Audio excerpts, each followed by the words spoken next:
Hello, hi, welcome. Today I'm just going to look at something brief and then that's about the ledger lines. So, after knowing that our stave has 5 lines, there are those extra lines that always come up, and sometimes you may wonder what is called the ledger line. Now, ledger lines normally they are the extra lines that we get at either above or below a given stave. Okay? So these are lines that are above or below the stave. It doesn't matter which stave it is appearing. In between the ledger lines exist the ledger spaces. Now those are the spaces that we shall be looking at. The same applies to them too. They are spaces that are in between the ledger lines or above the stave. An example is this space. Now this space above this line is called is a ledger space, and then these lines that you see, these ones where this arrow is pointing, anything outside anything outside these 5 lines, mm, is considered to be under the ledger lines and the spaces. So what happens to them?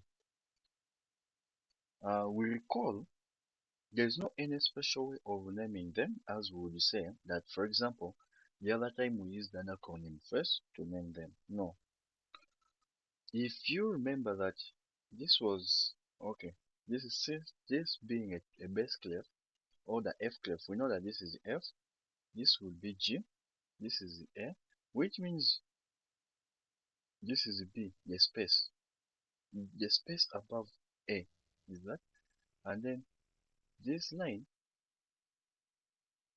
is the same as this line.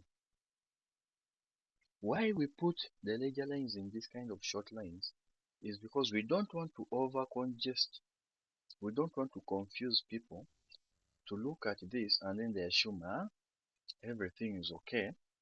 No, this is it. These 5 lines are the stave lines. Now, anything above that would have similar lines like these ones of the stave, as long as starting from here up to here in that kind of format, and we would still be calling them ledger lines. But we don't want to make them like that to appear. It will look so untidy. That is why we tend to use the lines to be short in this format, 1, 2, 3, 4, like that. So that is why we put them like that.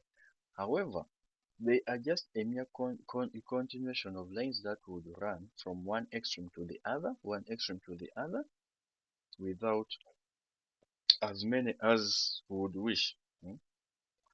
One extreme to the other. So instead of putting it like this, that's why we placed it to be short almost in that format. Okay, we put it just in that format, in that kind of format, so that it can be like that. However, if this was your A, I'm not sure. If this was your A, this is your B. So which means this one would be your C. And remember what we said, that the middle C is always above the bass clef, of which happens to be this.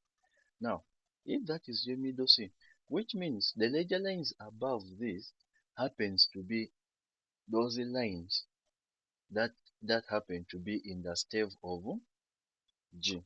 So you can imagine, this is what I was trying to explain.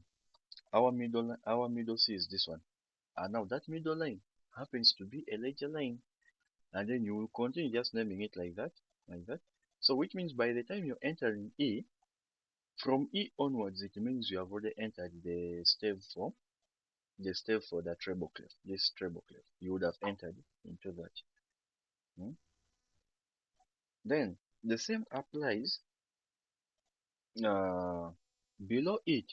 Of course, we don't have any other thing to be there. So what happens is they are just extra lines. That's one thing we need to know.